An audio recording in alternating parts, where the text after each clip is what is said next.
Olá, estamos começando mais um podcast Uberlândia S.A. Cidade que é um negócio. Esse é um canal de mídia do nosso evento Top of Mind Uberlândia S.A. que a gente está fazendo pela 25ª vez, né?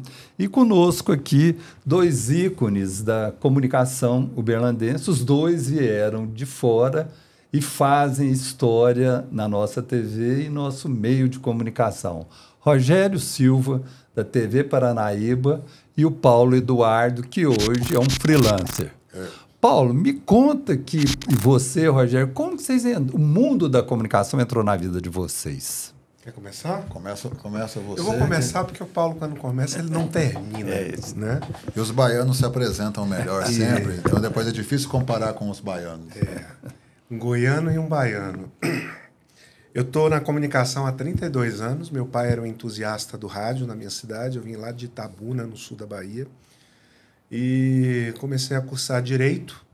E não existia faculdade de jornalismo na minha cidade. Então, quando surgiu o primeiro canal de televisão, em 1987, que era da extinta TV Manchete, eles foram garimpar estudantes da área de humanas dentro das faculdades.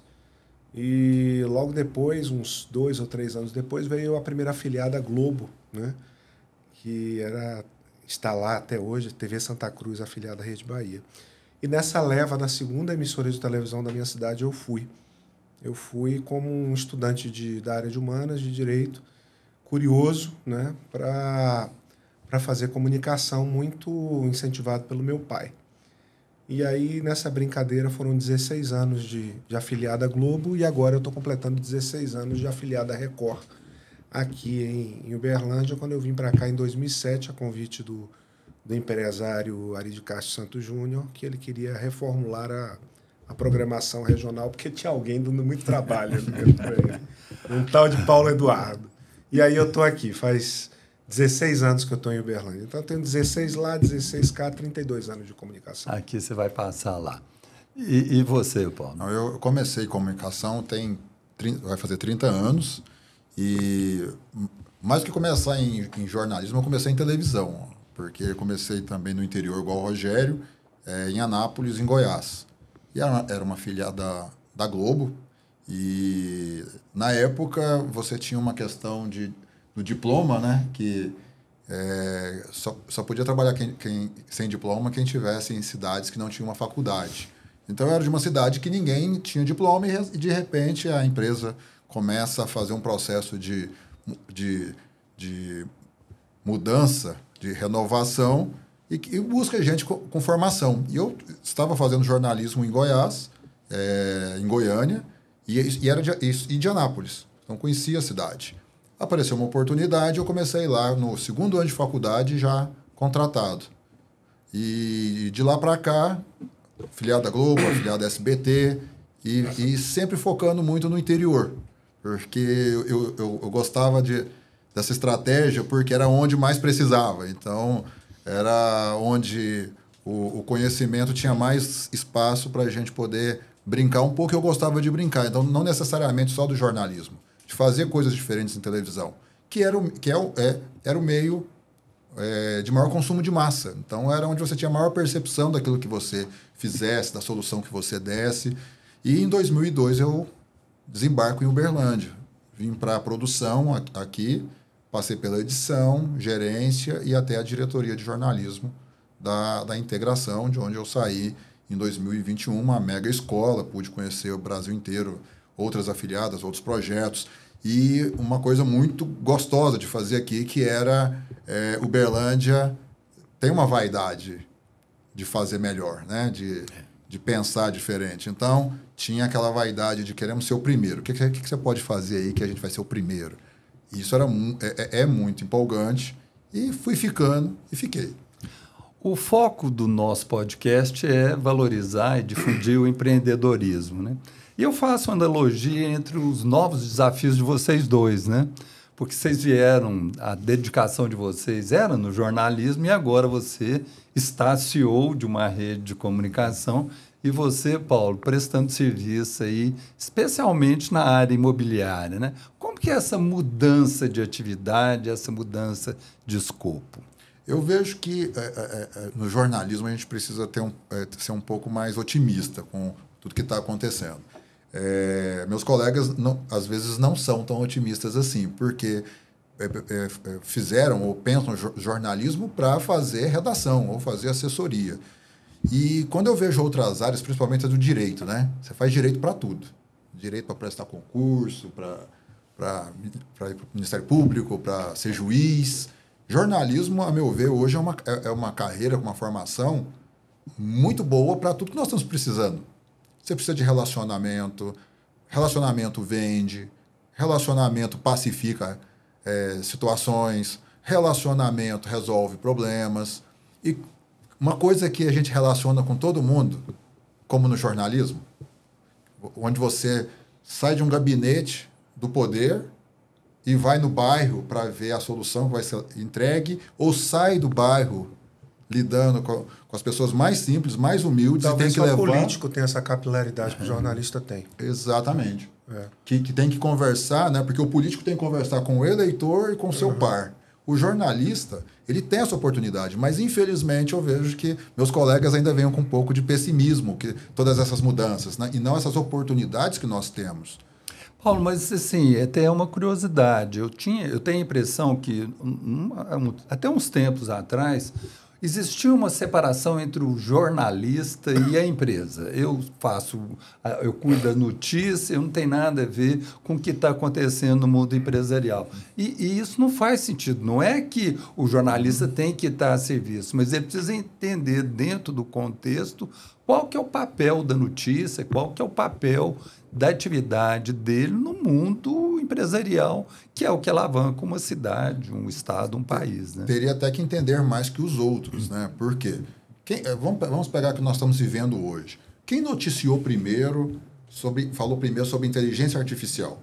Nós estamos com medo de quê, né? Quem falou primeiro sobre isso a gente viu no jornal em algum momento há 10 anos atrás, 15 anos atrás. O cinema. Foi o jornalismo. O jornalista deu a notícia do experimento que estava sendo feito, do que estava acontecendo. Aí agora a categoria está com medo disso, né? A gente já sabia, era para a gente ter sido os primeiros nós devíamos estar preparados primeiro. Como que isso vai me afetar? Mas essa ruptura realmente existe. Eu vejo que a gente tem, o Rogério ainda está dentro do ambiente do meio de comunicação, de você estar num lugar que você noticia, mas você não está interpretando o que está acontecendo e como isso vai te afetar. Como que a realidade virtual vai afetar a notícia, como que a quantidade de e-mails que nós temos hoje vai impactar o volume da audiência, né? A própria fake news, porque agora você tem milhares de vozes falando. A gente deu a notícia empolgado, né? Chegou agora a rede social, todo mundo tem celular. A gente dava essa notícia como se fosse uma coisa que não fosse mudar a sociedade. E mudou o nosso consumidor de notícia. A gente devia estar preparado primeiro. E agora eu vejo muitos colegas desanimados, né? Isso vai acabar com a nossa carreira. Você sabia primeiro. Eu queria voltar um pouquinho na sua indagação sobre essa questão do comunicador na área de negócios. Eu trabalho com formação profissional, o Paulo fez isso também a vida inteira, formando mão de obra, e tive o privilégio de ir para a sala de aula dentro da Faculdade de Comunicação de uma das grandes instituições aqui de Uberlândia, a Exanc, e conviver com futuros profissionais. E eu coloco na cabeça deles o tempo inteiro que seja ele um estudante de publicidade, de RP, de jornalismo, de design, eles têm que se enxergar como profissionais de comunicação. E aí, quando a gente se enxerga como profissional de comunicação, Celso, a gente está com um pé dentro de qualquer empresa, dentro de qualquer esfera, porque os comunicadores eles são necessários, porque existe um fator crítico de falha de comunicação nas organizações e a gente se apresenta como solução. Não é? Então, a ascensão de jornalistas e outros comunicadores a cargos executivos, isso é uma constante. Porque, além da gente ter o domínio de conduzir uma conversa e diminuir os ruídos, né? Nós somos forçadores. Nós, por natureza, nós buscamos informações, mesmo que muitas delas sejam de forma superficial. Mas a gente está buscando informação. Economia, muito de política, muito de comportamento humano, né? Então, em qualquer roda onde um comunicador se interessa por fazer um debate, estabelecer um debate, basta um pouco de preparo que ele vai se sair bem. Então, eu acho que isso é uma vantagem competitiva imensa que nós temos. Eu convivi, na época da Algar, com jornalistas da Exame. Por exemplo, você ia em São Paulo, conversava, eu ficava impressionado com o conhecimento que eles tinham para poder conversar com o CEO da Algar, conversar com o presidente da Algar, né? E eu era fascinado com o Mauro Salles, né? O Mauro Salles, o olhar dele para negócio, e ele é quem foi um dos fundadores do Jornal Nacional, né?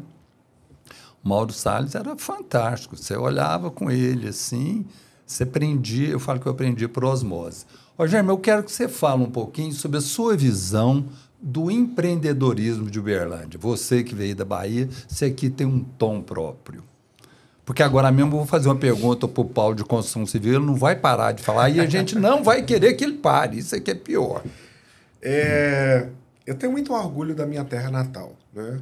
Eu sou conterrâneo de Jorge Amado, tive a oportunidade na minha vida de publicar meu livro com incentivo, inclusive, do projeto Uberlândia de Ontem Sempre, uma coisa que me dá muito orgulho. Então, eu me julgo um escritor e sou muito envaidecido por ter vindo do sul da Bahia, de uma cultura tão rica como é a cultura do cacau.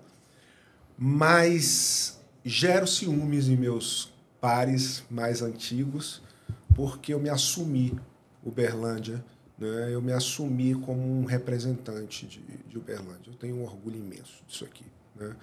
E, ao contrário do Paulo, que veio do Centro-Oeste, as dificuldades do Nordeste elas são muito maiores, né? Se Deus quiser, aos poucos, isso vem sendo reduzido. Mas, quando eu vejo reclamações sobre saúde pública, sobre transporte coletivo, sobre educação, não é nada parecido com o que eu vivi, né, e retratei no meu tempo de jornalismo no Nordeste. Então, eu tenho um filho que chegou aqui aos 2 anos de idade, né, praticamente não tem identidade nenhuma com outra cultura que não seja daqui, e um outro que escolheu vir para cá aos 18 anos para cursar a faculdade. Então, eu vim a convite e eles vieram a reboque, né? Mas eles se sentem parte do todo e enxergam as qualidades que a gente tem aqui. E esse senso de querer ser grande, que muita gente julga de uma forma meio arrogante, eu acho que não. Eu acho que querer ser grande, querer ser primeiro, querer ser maior, tem um viés muito forte de autoestima, sabe? Então, assim, nós estamos numa cidade que é referência nacional. Tenho participado de alguns fóruns ultimamente, fóruns de empreendedorismo, muita coisa voltada para o agro, que é uma área que me encanta, e eu vejo que eu estou no lugar certo, no momento certo. O Triângulo Mineiro é a bola da vez, as coisas estão acontecendo com frequência aqui. Nós temos políticos de alta envergadura, representantes de Estado. Semana passada tivemos 3 ministros em visita aqui à região. Isso não é à toa, Celso. Isso não é à toa. O empreendedorismo pulsa, né? As coisas estão acontecendo. O Paulo não é bobo nem nada, né? Enxergou isso de forma maiúscula e está vivendo esse dia a dia, sobretudo na área de construção civil aí, que ele agora está dominando como poucos. Pois é, Paulo, eu queria que você comentasse essa passagem sua, né? Essa, vamos dizer, não digo descoberta, mas essa dedicação à área da construção civil, como que você vê isso, né? Eu queria que você compartilhasse um pouco daquelas informações sobre unidades vendidas, que são informações engraçadas, a informação está aí, né? Mas a gente nem sempre está atento a elas, né? Eu diria que foi por acaso, né? que eu caí na construção civil e na consultoria. Porque, sobretudo, devido ao posicionamento que o empresariado de Uberlândia tem conseguido dar, e aqueles que estão vindo agora também, chegando aqui, nos seus empreendimentos, né? Por quê? Porque antes você estava vendendo uma casa. Você estava vendendo tijolo e metro quadrado. Hoje, esse setor ele aprimorou muito o mercado. Né? Ele abriu demais o mercado. Então, você tem o quê? Você tem conceitos. Você tem alguns posicionamentos que são verdadeiras teses de como é que vai ser o viver no futuro. Rogério, eu quero te fazer uma provocação, porque eu aprendi com o Dr. Oscar Virgílio que um dos fatores do desenvolvimento de Uberlândia é que Uberlândia nunca ficou dentro de Uberlândia. Uberlândia sempre foi para fora, então a cidade expandiu suas veias econômicas, né? Tem outro fator que é a vaidade de Uberlândia, que Uberlândia gosta de fazer melhor e fazer mais bonito, né? E tem a inovação. E tem uma quarta que eu não havia comentado, que foi essa de Uberlândia ir para fora, né? E nesse ir para fora, Uberlândia teve competência em receber quem é de fora que veio para cá. Então, o crescimento de Uberlândia tem muito mais do envolvimento, muitas vezes de quem não nasceu aqui, mas de quem escolheu aqui para mais servir, né? E você que está lidando nessa área do agro, como que você vê a inovação nesse segmento aqui na nossa região? Eu vou invocar novamente a família, que é uma coisa que me apraz muito. Tenho em casa uma esposa que é aficionada por educação, está indo para a 3ª ou 4ª graduação, já fez várias especializações e tudo, agora está indo para a área de psicologia. E a gente vem tutoriando o nosso filho mais novo sobre o que é que ele ia fazer, e eu estava numa expectativa muito grande de que ele fosse alguma coisa para a área do agro, mas muito envolvido com automobilismo, gosta de kart, é piloto e tal, escolheu engenharia mecânica. E eu estou fuçando junto com meus colegas dentro da Fundação Getúlio Vargas como é que ele pode atuar na engenharia mecânica para o agro, né? Eu estou numa turma de FGV agora que entre 22 alunos, 18 são do agro. 18 são de empresas ligadas ao agronegócio. E tem muitas coisas que nós estamos fazendo dentro da comunicação, projetos dentro da televisão e do rádio, voltado para o agro. Estamos com um projeto agora de um novo programa também para o 2º semestre. Porque as atenções estão voltadas para cá, não só por causa de pessoas formadas aqui dentro, mas, como você disse, pessoas que escolheram vir para cá. Centro de excelência em estudos, né? Apesar da origem do nosso nome ser terra fértil, a terra não é tão fértil assim, mas as adversidades provocam um interesse exploratório, né? E aqui do lado, em Uberaba, que deixou de ser fazenda de criação de gado e passou a ser genética bovina. Então, a fazenda cabe na palma da mão, né? O desenvolvimento de sementes com grandes indústrias aqui dentro de Uberlândia, né, que fazem análise genética para ver possibilidades de modificações, para aumentar a produtividade, milho, sorgo. Tenho feito muitas viagens regionais, dá gosto de ver na beira da estrada a força do homem do campo, né? Muita irrigação, um café de excelência em Patrocínio e Araguari. Então, teve uma época, Celso, e aí eu tenho que abrir um parênteses até para fazer uma referência à casa do Paulo, que foi a Globo durante muito tempo. Teve uma época que a gente tinha vergonha de ser do primeiro setor, né? Porque o mundo todo industrializava e a gente só produzia commodity. Então, a gente exportava 1 tonelada de alguma commodity para comprar de volta um produto que cabia na mão e valia mais do que aquela tonelada. E aí o Brasil deixou esse assunto de lado, deixou esse preconceito de lado e começou a se assumir. Eu acho que a Globo teve um papel importante quando veio com aquele discurso de que o agro é tech, o agro é pop, e começou a mostrar o investimento em tecnologia nas fazendas e tal. Acho que ali foi uma virada de chave muito forte, início da década de 2000 para cá. E o homem do campo resolveu pisar com orgulho na cidade. Calçar sua botina, vestir sua camisa xadrez e dizer assim, eu sou igual, melhor que vocês, tá? Então, conversar de igual para igual. Então, essa ascensão do agro no Brasil, que tem uma injeção forte de autoestima, ela provocou esse olhar para dentro do Brasil, né? Então, isso reverbera em outras áreas. Eu tenho uma equipe hoje de jornalistas que muitos deles vieram de fora. 3 deles, mais recentemente, saíram de São Paulo, não querem mais viver naquela selva de pedra. Veio gente trabalhar comigo de Vitória, gente de Curitiba, pessoas que não queriam mais viver aquela confusão de trânsito e tudo, porque viram que isso aqui é promessa. Isso 10 anos atrás. Agora já não é mais promessa, já é realidade, né? Então tem um componente fortíssimo do agro nisso. O Paulo, uma coisa que o Uberlândia tem essa atração para as pessoas que vêm por aqui, que depois, até por atividade profissional, né, que seja em qualquer nível, que depois, quando encerra essa relação profissional com a empresa que os trouxe para cá, resolve ficar aqui, né, por escolha e por opção. Que peso que você dá para os clubes de Uberlândia nessa fixação? Porque uma das coisas que eu acho interessante é que o Clube Uberlândia ele é muito mais frequentado do que em outras cidades, né? Uberlândia tem uma... Eu vou dar um passo antes ainda da fundação dos clubes, porque eu acho que isso também é do DNA do uberlandense, né? E associar para fazer um clube é uma coisa daqui, muito da cidade. Foi assim que o Uberlândia Clube surgiu, o TC, até os que não existem mais, né? E quando a gente vê, por exemplo, empresas que surgiram nessa forma de associativismo, por exemplo, a própria TV Integração. O Chueire, ele passou, né, o chapéu e juntou um monte de associados, né?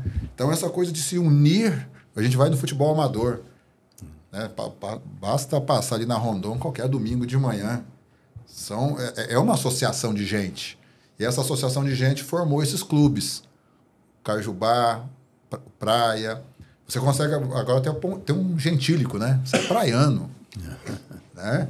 E o caça e pesca. Então, o Tangará, todos esses aí vieram para suprir uma necessidade de tomar banho no rio. É uma coisa bem do interior.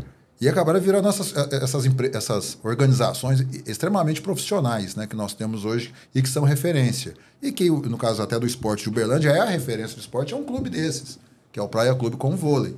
Então, é um peso muito grande, porque ali é onde quem vem de fora relaxa no fim de semana, encontra os outros que também vieram de fora. Né? Então, por mais que eles tenham ali o DNA de pessoas de Uberlândia, que fundaram esses clubes, as pessoas de fora estão ali para poder criar sua família, né? São as famílias que nós que somos de fora criamos ali nesse relacionamento, de encontrar os domingos dos filhos, fazer o esporte junto, a academia e eu colocaria nessa aí também, você está puxando aí para os clubes, mas os bares também, né? Você tem uma coisa que também une quem vem de fora,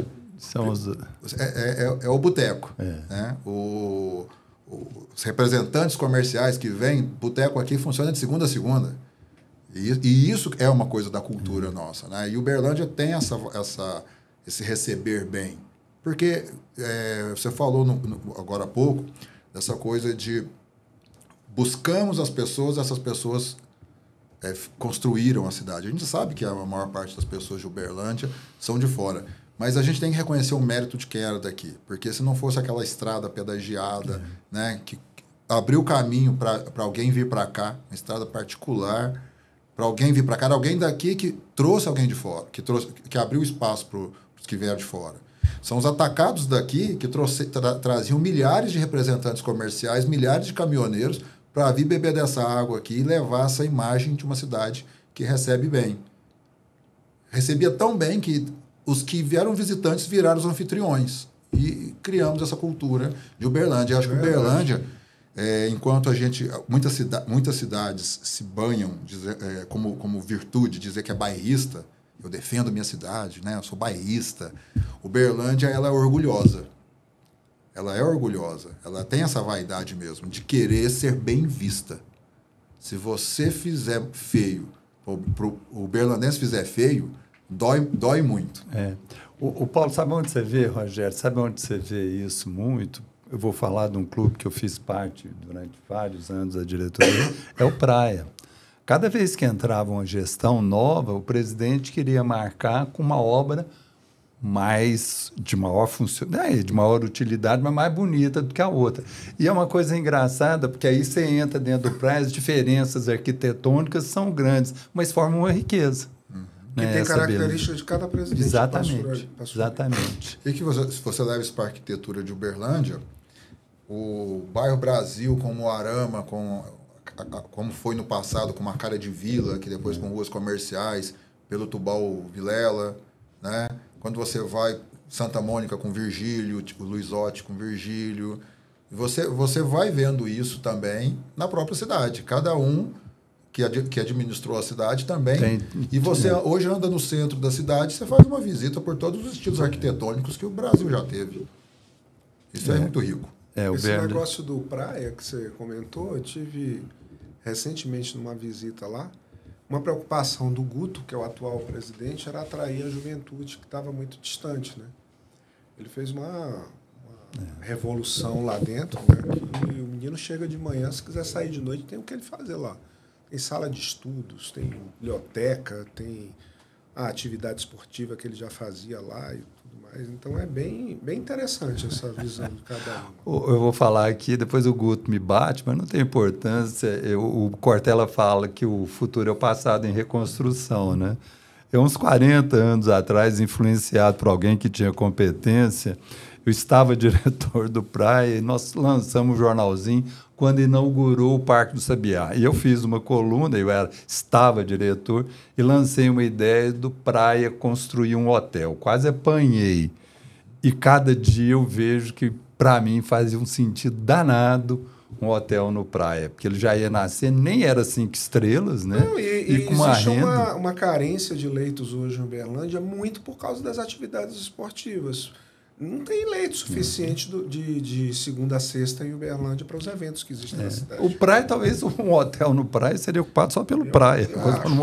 Essas ideias que a gente vê em Uberlândia, porque o que é Uberlândia, né? Uberlândia é uma grande mesa onde todo mundo do Brasil inteiro se reúne. Essas ideias, essas elucubrações, por que aqui tem um espaço interessante, né? Eu vejo que é para essa baiano, goiano, uberlandense. Você cria esse espaço. Você cria o espaço no clube, no boteco. Qualquer empresa de Uberlândia que você reunir na cozinha, na hora do almoço, você vai ter 4, 5 estados representados. Essas ideias pulam aqui dentro de Uberlândia. Isso é muito rico. E aí você está falando aí de uma ideia maluca de um hotel num clube. A gente tem... O que o Brasil está vendo hoje nos shopping centers, Uberlândia fez primeiro. Pôr um hotel dentro de um shopping center, um centro de convenções dentro de um shopping center. Você está vendo, hoje, os life centers que nós estamos vendo em São Paulo, você olha para lá e fala, espera aí, eu já vi esse conceito. Esse conceito está aqui em Uberlândia tem 20 anos. Diminuir deslocamentos. Exatamente. Então, você fala, nossa, faz sentido se a gente puser ali o centro de convenções do lado do hotel e desce para comer no shopping. Onde que eu já vi isso? Está acontecendo agora em São Paulo, está acontecendo no Rio de Janeiro, Brasília lançou um, Porto Alegre está com um. Só que ninguém tinha dado esse nome, Life Center. Agora parece que é muito inovador, mas aqui, tanto de gente que vinha representante comercial que precisava de alimentação até 10 da noite porque o restaurante do centro fechava, fez sentido e foi feito antes. O outro dia nós estávamos gravando aqui com o Orley, né? E estava falando, né, Paulo, que essa história de podcast, o Orley lá atrás já fazia isso com outro nome, mas cansou de fazer, né?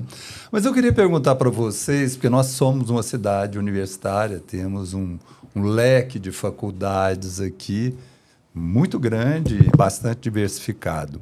Mas vocês consideram que nós temos e tivemos faculdades também de outro nível, como, por exemplo, Algar, Martins, TV Integração, TV Paranaíba, CCO, né? Empresas que formaram, aí eu vou puxar a sardinha para o meu lado, a BC Propaganda, a própria Close, que formaram uma geração de pessoas que são faculdades, eu costumo dizer, práticas. Eu posso começar a responder isso? Começa que você está Não, na é academia, porque o assunto... você sabe bem O assunto fervilhou na reunião de comitê hoje de manhã. Nós estamos vivendo hoje o que pode ser a pior crise de formação de profissionais de jornalismo no Brasil. Desde aquela época, lá no 2007, 2008, que o STF decidiu que não precisava mais de diploma para o exercício... 2010, né? 2010. Para o exercício da profissão, houve um desinteresse pela procura do curso. Então, eu tenho turmas de alunos que precisam ser formadas com diferentes formações, porque não dá. Se eu fizesse hoje uma turma só de jornalismo, eu teria 3 alunos, né? São 45 no total, porque a gente mescla. Então, daqui a 4 anos, quando esses do segundo período se formarem, provavelmente os 3 nem cheguem lá, ou mudem no meio do caminho, ou abandonem e tudo mais. Dentro do Grupo Paranaíba, né, a televisão e mais as 2 rádios, a Educadora e a Paranaíba FM, nós tomamos uma decisão de fazer a Universidade Corporativa, que é um projeto antigo, outros grupos de comunicação já fizeram, mas não com essa necessidade que existe hoje. Compartilhar conhecimento dos mais velhos com os que estão chegando.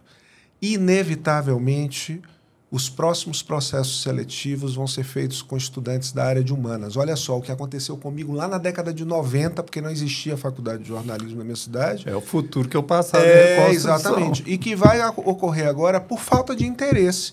Né? A gente tinha curso de jornalismo na Unitri, na Faculdade Católica, depois na Exanc e na Federal. O da Exanc está praticamente acabando por falta de interesse dos alunos e vai se manter o da Universidade Federal. Então, nós vamos começar a ter que voltar os olhares para os profissionais recém-formados ou em formação de letras, de pedagogia, de direito, de sociologia, porque são essas pessoas que vão trazer um olhar talvez mais setorizado dentro de sua área para dentro das empresas de comunicação. Mas isso nada tem a ver com o nível de qualidade do nosso ensino, tá? Que é de excelência. O que existe hoje é um movimento social que afastou o interesse dos jovens pelo jornalismo, até porque as novas mídias deram uma perspectiva de que passar 5 anos dentro de uma faculdade já não é mais necessário. Isso empobreceu o nosso jornalismo, né? Mas não numa coisa localizada em Uberlândia. A gente está falando de um fenômeno nacional. E a mídia digital, essas mídias sociais, permitiram que a pessoa, em qualquer época, ela tenha o seu próprio canal de mídia. Né? Exato. Coisa que você antes tinha que aprender na faculdade. Você tinha aula de telejornalismo. O que você aprendia no telejornalismo? Como olhar para a câmera, como se portar. Hoje, qualquer criança com celular sabe como se portar na frente de uma câmera. Né? Então, são disciplinas que iriam sumindo mesmo, né, por uma questão de acesso à tecnologia, mas eu vejo esse movimento como algo muito rico e que, infelizmente, não está sendo aproveitado pelo mercado educacional. Por quê? Como se a gente só tivesse a faculdade para ensinar técnica, né, e não a crítica, e não as possibilidades, a inovação, porque a técnica agora ela virou commodity. Como a commodity eu encontro na banca do camelô para comprar, então eu não preciso mais ter o curso para isso. Então, o que a faculdade poderia ser? A gente poderia ter aquilo que você citou aí que a Paranaíba vai começar a fazer. A própria empresa é a faculdade. E isso é muito interessante quando você abre para fazer a comunicação, fazer o jornalismo para um cientista social. E tomara que apareçam engenheiros, matemáticos, geógrafos, porque isso vai enriquecer a fauna do jornalismo. Isso vai dar uma pluralidade de formação, porque quanto mais a gente também fragmenta os meios, mais as pessoas vão procurando um meio que identifique só com ela. Nós temos visto essas bolhas, como elas são desastrosas, né? Essas bolhas de onde que eu me informo, elas têm sido um desastre para a democracia, um desastre para a discussão, para a própria mudança de ideia. Mas e se os veículos puderem ter dentro deles ideias diferentes? Mas, Paulo, mas aí é uma coisa que é muito interessante, são pontos de vista, né? Porque você vai ter uma pluralidade de visão, de opinião, que vai tornar mais rica a avaliação do todo. Exatamente. Né? E eu, como telespectador, vou poder ver duas pessoas dando, de repente, comentando a mesma notícia, por pontos de vista genuinamente diferentes. Porque a gente no jornalismo, sempre coloca que queremos dar os dois lados da notícia. Quem dera hoje uma notícia tivesse só dois lados. Hoje ela é um poliedro, né? Entendeu? Só que aí acontece, todo mundo formou na mesma faculdade, na mesma turma, passou pelas mesmas empresas. Agora eu tenho a oportunidade de ter o quê? Uma pessoa com uma trajetória diferente. Vamos falar de uma questão qualquer aqui de mercado, de empreendimentos. Ter um geógrafo e ter um economista. Um que pode falar sobre como que isso vai impactar na questão ambiental e outro na econômica. Isso sim é entregar para o telespectador um debate genuíno. Porque que a gente não consegue nas bolhas das redes sociais. Porque as pessoas, na falta de algo genuíno, começaram a se compartimentar em suas opiniões. Ele liga a televisão, ele abre o site, ele não tem esse debate das ideias de verdade. Se você for para os debates também em universidade, são todos fictícios, né? Fictícios. A gente não tem o debate verdadeiro. É um grupo debatendo que todo mundo concorda. Eu nessa época da pandemia, eu tinha uma visão de que eu nunca vivi um tempo de tanta notícia e tão pouca informação. Né? Muito volume. E não tinha informação. Né? Mas eu queria perguntar para vocês dois, como vocês veem uma cidade igual Uberlândia não ter um veículo de mídia impressa? E são coisas mal resolvidas, viu? Exatamente. Eu dizer para você que tem coisas que a gente procura explicação, e para mim, eu tenho duas. Teríamos que aprofundar isso aí, quem quiser fazer uma tese sobre isso, tiver tempo para isso. Para mim, eu acho que Uberlândia teve uma virtude e um problema que culminaram com a morte mais precoce dos impressos. A virtude, que Uberlândia se modernizou muito, muito rápido, muito à frente das cidades do seu tempo, com a mídia eletrônica. Então, enquanto era São Paulo, Brasília, Belo Horizonte com televisão, Uberlândia já tinha televisão em 84. Com uma geradora aqui em 64. 64. Sendo que antes disso já recebia sinais de outras cidades. Mas em 64 você ligava a televisão e já tinha notícia da sua cidade. Em 64, Uberlândia tinha 70 mil habitantes. Então isso foi muito precoce para aquilo. Então você tinha aquela coisa, eu tenho aqui o livro e tenho a internet. Hoje. Né? Então não parece... Naquela época era essa comparação que alguém devia fazer. Né? O jornal e a televisão, ali eu vejo em movimento. Esse um segundo... A integração, a TV Triângulo é mais velha que a Globo, né? Exatamente, um ano mais velha. Foi a terceira cidade do interior do Brasil. Perdeu só para Santos e Bauru. O pioneirismo, além da integração da TV Triângulo, a Paranaíba foi a primeira afiliada Bandeirantes. Foi por aqui que começou a rede Bandeirantes. 25 anos antes do contrato ser celebrado com a Record. E em 74 já tinha televisão colorida em Uberlândia. E é interessante porque essas duas, né? É muito pioneirismo. O início da programação das duas tinha um foco na produção local muito grande. Excepcional. Muito grande. Então, por isso que fica essa escola de formatamento. E aí eu acho que esse é um ponto. Um segundo ponto que eu queria colocar aqui, que era casuístico, para mim foi casuístico, mas é que você impedia as pessoas de terem contato com o meio impresso, que o Uberlândia tinha uma proibição de se vender jornal na rua. Né? Isso. Então, isso pode parecer uma coisa boba, mas você está ali, milhares de pessoas. Isso tem a ver com o regime militar? Não, era uma questão de ocupação do espaço público, né? Como se fosse um camelô. O vendedor de jornal era visto como um camelô.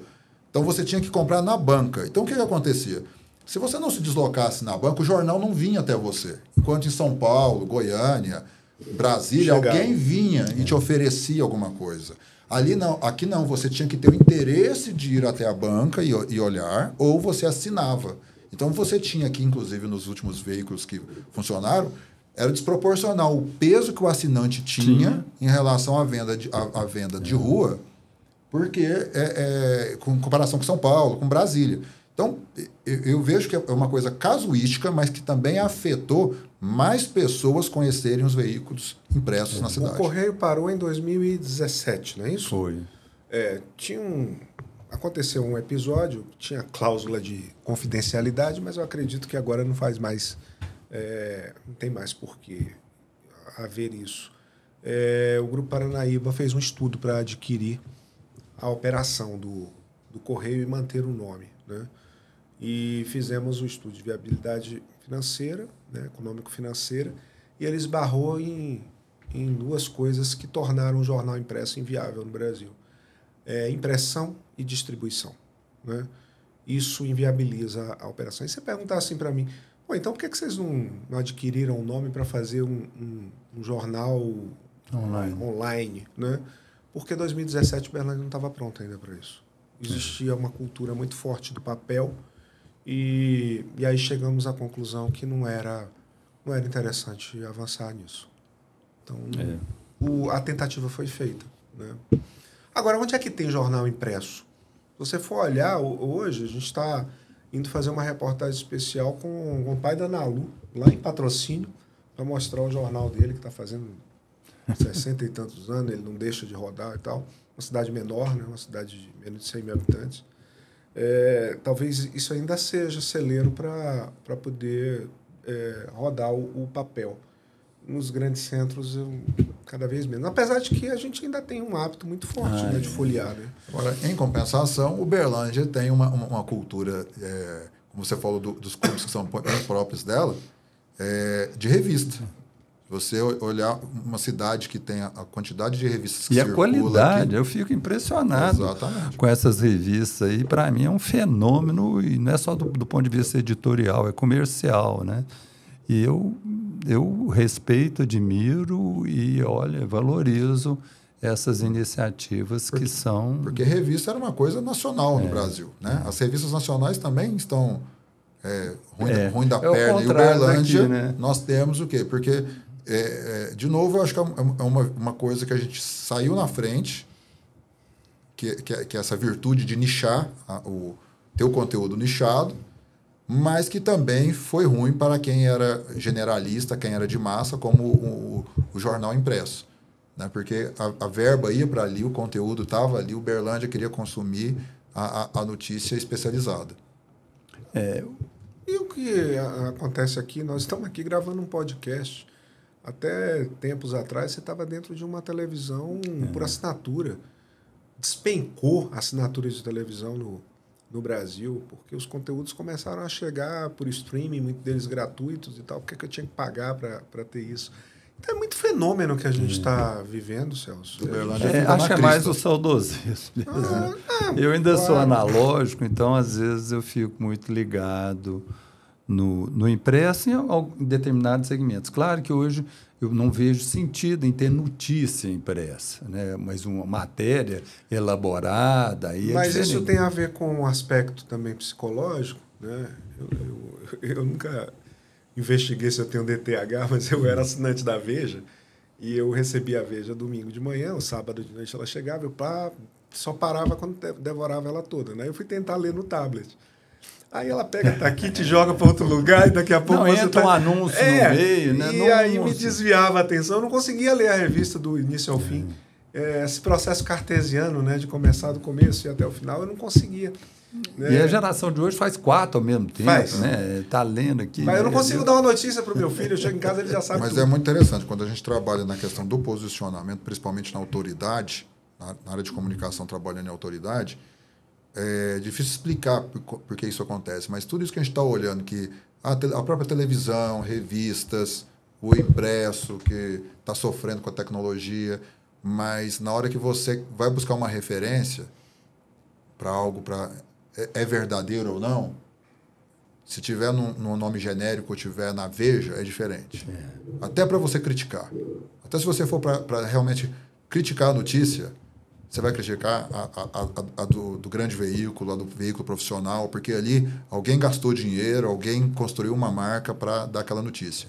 Então, isso independentemente do meio, ter na mão, ter saído, ter sido entrevistado, estar no jornal do canal de grande audiência, ainda tem o peso para gerar autoridade. O Paulo, isso que você está falando, eu concordo plenamente, até porque o peso do nome Correio e o peso da história Correio, eu acho que ele invalidou alguns surgimentos de veículos online, porque era isso, a comparação era sempre isso, né? Mas nós vamos chegar ao fim, mas eu queria ouvir de vocês dois, porque o foco nosso é empreendedorismo, né? Você trabalhou numa organização que é uma referência também, quando eu falo que Uberlândia não cabe dentro de Uberlândia, né? Que tem uma rede aí, até em Juiz de Fora, né?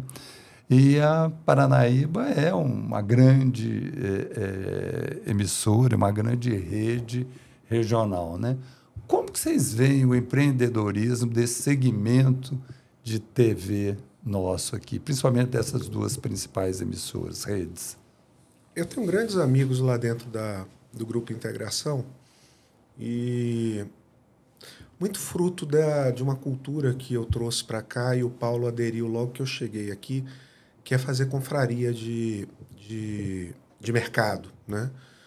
Então, eu consegui atrair o Paulo, consegui atrair o César Honório, na época que dirigiu o Correio. Durante um bom tempo, o Orley dirigiu a Bandeirantes, também se uniu a nós. E alguns outros que passaram, porque tiveram temporadas mais curtas em seus veículos. E a gente sempre se reunia para discutir mercado, né? E eu enxerguei Uberlândia como um centro de excelência em comunicação, porque era conduzido por pessoas muito profissionais e com um interesse muito vasto em fazer um crescimento conjunto. Uma concorrência que eu diria que é saudável. E nessa amizade que eu construí com algumas pessoas dentro da integração, um deles me fez uma observação interessante. Eu não acho interessante falar o nome porque está em atividade para não gerar nenhum desconforto. Ele disse assim, olha, o Grupo Paranaíba ele tem uma característica muito forte que a integração não vai alcançar nunca, que é o volume dedicado à cobertura local e regional, né? Por quê? Porque a gente não vai discutir aqui, colocar na mesa para discutir padrão Globo de qualidade, né? Uma das 4 maiores redes de televisão do mundo, né? Eu acho que ela é espelho para outras redes. A Record mirou isso e colocou isso como alvo lá na década passada, quando disse rumo à liderança, né? Em busca daquilo. Então, ela se profissionalizou, encampou mesmo o ideal de busca por isso. Mas ela abre uma veia muito interessante para cobertura local e regional. Então, hoje eu cheguei aqui em 2007, eram 15 minutos de programação por dia. Hoje nós temos quase 8 horas, né? 8 horas para falar de Uberlândia e região, né? Expandimos para sucursais em Patos, Uberaba, Araxá e Tuiutaba. Estamos indo agora para o sul de Minas, lá em Passos, e abrindo a primeiro escritório regional em Brasília, né? Isso é visão empreendedora. Com certeza. Né? O Ari, que está quase 75 anos de idade e é um presidente que dá expediente na empresa, né? Quando ele me trouxe para cá, ele falou uma coisa interessante. Eu não estou trazendo você porque você é jornalista, não. Jornalista tem muitos bons por aqui. Eu estou trazendo porque você disse que é administrador. Não é nem porque você é administrador, porque você disse que é administrador. Você fez aí uma faculdade e tal, e a gente vai precisar organizar esse negócio aqui. Então, aquilo foi uma visão empreendedora.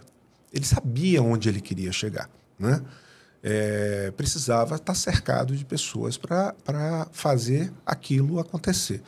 Então, estabeleceu-se um tripé, que era o seguinte: primeiro você entrega o sinal, depois você gera o conteúdo e, por fim, você faz a venda. Não adianta você fazer venda se você não tem sinal, não adianta fazer venda se você não tem o que mostrar daquele lugar onde você está. Então, você faz essa sequência, tá? E dali, tudo que você deriva daquilo ali, nós estamos falando de um meio tradicional, televisão. Mas se você for analisar bem, qualquer coisa digital segue a mesma cronologia, né? Você tem que fazer por etapas, né? Então, essa visão empreendedora dentro da comunicação fez o Grupo Paranaíba se destacar no cenário nacional. Ela é uma emissora modelo para o Grupo Record.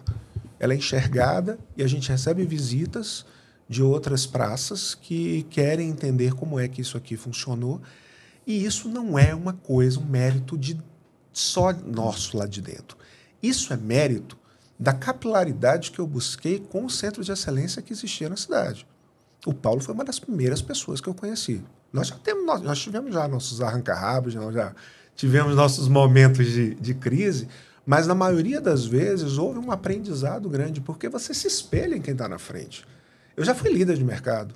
Hoje eu não sou mais. Hoje eu estou trabalhando numa empresa que é vice-líder. Mas você ter em quem mirar e buscar, isso você acorda todo dia com um apetite diferente, né? E isso, para mim, 100% empreendedorismo. Eu concordo, e eu acho que isso não é só do Grupo Paranaíba, né? A integração, eu estive lá, eu não precisaria estar aqui desfiando um rosário de elogios, que eu não estou lá mais, mas, assim, independentemente do tempo que eu estive lá, hoje, o que eu sei de lá também, continua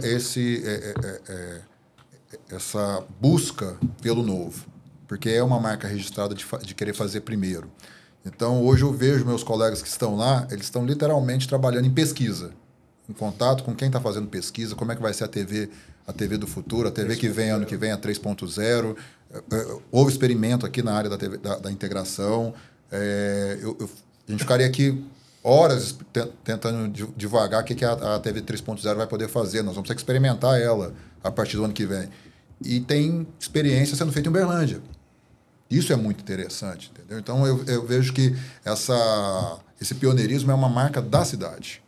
Quem faz aqui, né, seja quem começou primeiro, quem veio depois, correndo espelhando no outro para poder alcançar, mas está todo mundo inovando de algum jeito, procurando fazer diferente, seja mais tempo, seja colocando uma equipe em Brasília, ou seja com a tecnologia, antecipar uma mudança tecnológica.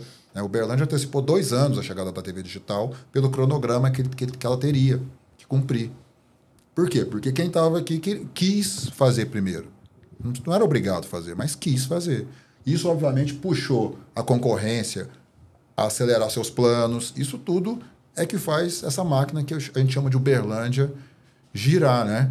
É um setor que puxa o outro. Hoje a gente está vendo aí o agro levando a construção levando a tecnologia, a comunicação, fazendo todo mundo dialogar, empresário de um setor industrial indo para outro de tecnologia, indo para a construção. Uberlândia resume nisso, né? SA. Isso que eu ia falar. Uberlândia SA, cidade que é um negócio. A gente não ensaiou isso aqui, tá? A gente não ensaiou. Olha, eu quero agradecer demais a vocês. Quero falar que eu sou um remanescente da era analógica, mas uma participação, uma conversa com vocês, como tem tido com os outros, está me fazendo gostar disso aqui, viu? É bom demais. Até a próxima. Até.